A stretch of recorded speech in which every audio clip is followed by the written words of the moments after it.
Hello everyone. Today I want to talk about identity crisis and why that happens.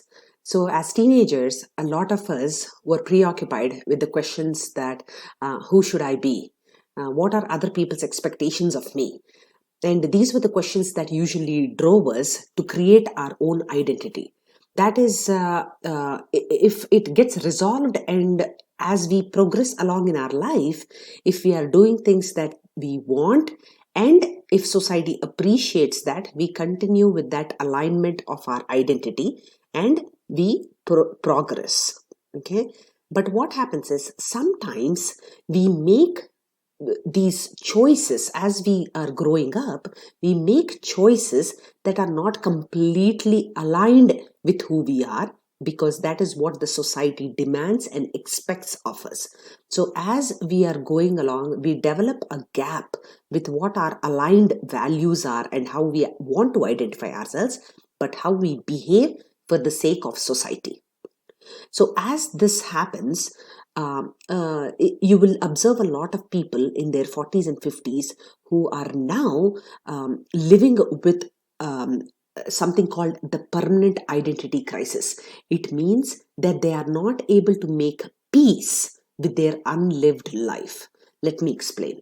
So what happens is, as we are growing up, we create, if we are not aligned with what we want and what we desire and what we aspire to be, but always try to conform to society's expectations of us and our parental expectations and all those, we actually create a false sense of self as we go along, and that creates a repressing of our own desires.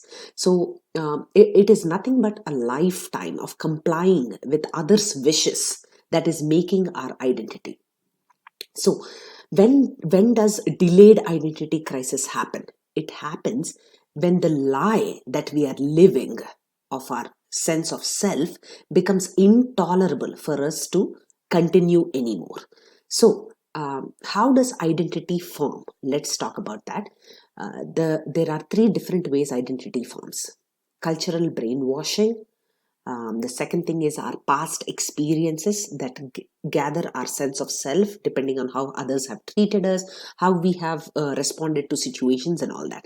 And the third thing is, as we learn and grow in each stage of our life, as we are evolving, that also shapes our identity.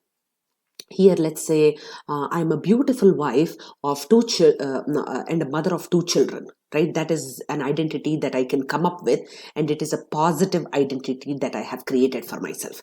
There can be a gentleman who might be saying, hey, I am a CEO of this big Fortune 500 company. That is my identity, right?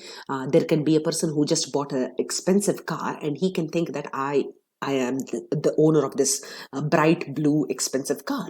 But what happens when you align yourself, your identity, with all those things that are not permanent? What happens is, let's say the husband leaves or this marriage ends. What happens?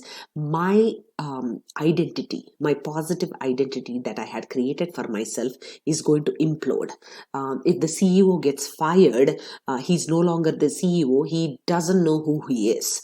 And then the owner, if he of the car who gets into an accident, the car is now busted. So, he's not the owner of a great looking car anymore. So this is what we have to watch out for. And our identity is made up of positive and negative attributes. Negative attributes like, okay, I am a procrastinator, I have very short temper, and all those things are also going to be making you a part of your identity, but only when the positive attributes that we identify with, they collapse. That's when identity crisis happens. Okay, hope this helps. There are many more coming to this session. Okay, thank you. Bye.